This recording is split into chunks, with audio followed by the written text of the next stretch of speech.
सुट्टीच्या दिवशी घरात बसून बायकोचा चेहरा किती वेळ बघणार.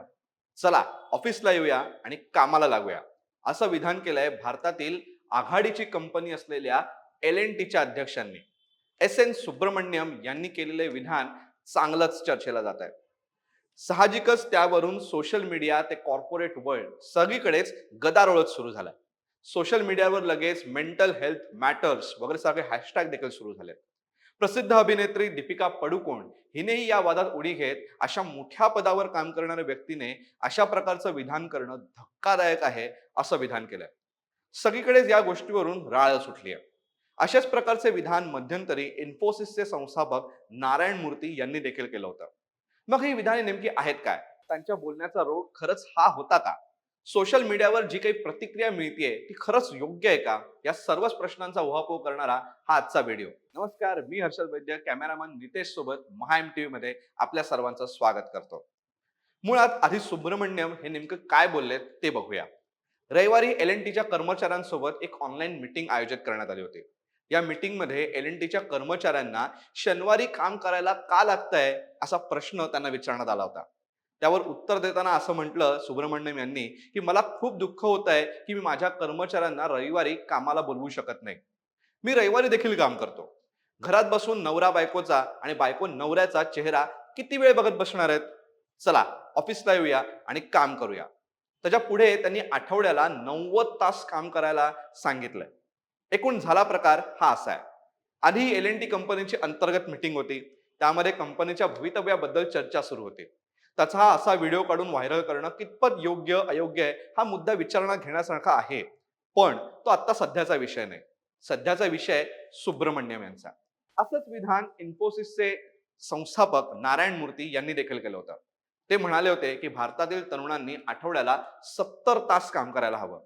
जर आपल्यासारख्या गरीब देशाला पुढे जायचं असेल तर आपल्याला इतके तास काम करणं भागच आहे. आपल्याला संपन्न देश बनायचं असेल तर हाच पर्याय आहे. जपान आणि जर्मन लोकांनी सुद्धा दुसऱ्या महायुद्धातील झालेले नुकसान भरून काढण्यासाठी नागरिकांना इतकं काम करण्याचं आवाहन केलं होतं.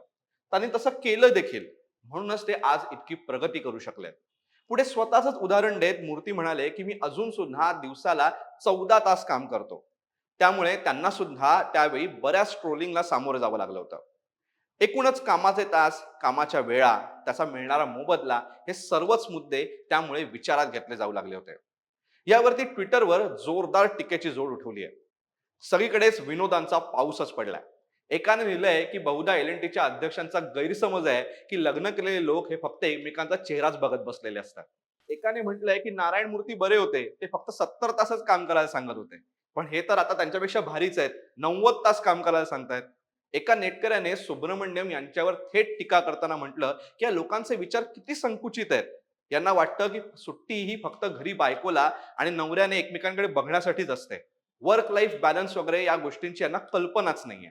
एकाने एल एन टी कंपनीत कामगारांना किती सॅलरी मिळते, सीईओ ला किती सॅलरी मिळते, या सगळ्याची माहिती स्ट्रेट केली आहे. एका नेटकऱ्याने तर नारायण मूर्ती आणि सुब्रमण्यम यांची यथेच्छ खिल्ली उडवली.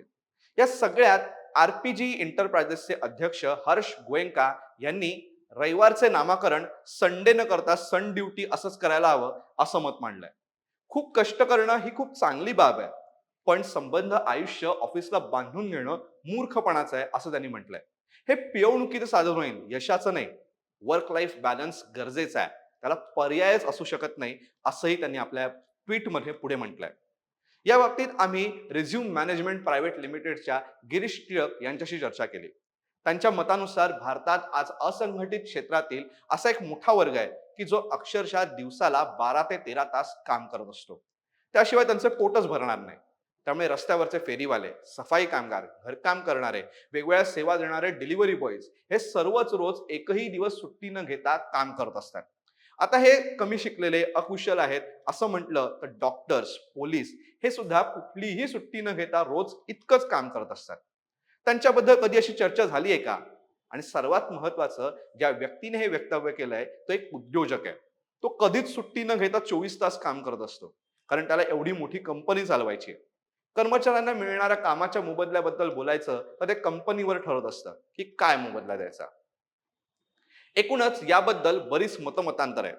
पण याचा सुवर्ण मध्य काढायचा झाला तर एवढंच म्हणता येईल की माणसाने दिवसातील 8 तास झोप, 8 तास काम आणि उरलेले 8 तास स्वतःवर काम करण्यात घालवावेत, जेणेकरून 8 तासांचे काम 4 ते 6 तासात संपवून आपली उपयुक्तता वाढवता येईल. त्यायोगे मिळणाऱ्या मोबदल्यात सुद्धा वाढ करून घेणं शक्य होईल. एकूणच या विधानांचा अर्थ आजच्या दिवसाचं काम आजच पूर्ण करून निघायचं, मग कितीही वेळ लागो, म्हणजे सगळं सोपं होईल. हा व्हिडिओ तुम्हाला कसा वाटला हे कमेंट बॉक्समध्ये नक्की सांगा. या ट्विटवरती तुमचं काय मत आहे हेही आम्हाला कमेंट करून सांगा. व असेच माहितीपूर्ण व्हिडिओज बघण्यासाठी महा MTV ला सबस्क्राईब करायला विसरू नका. धन्यवाद.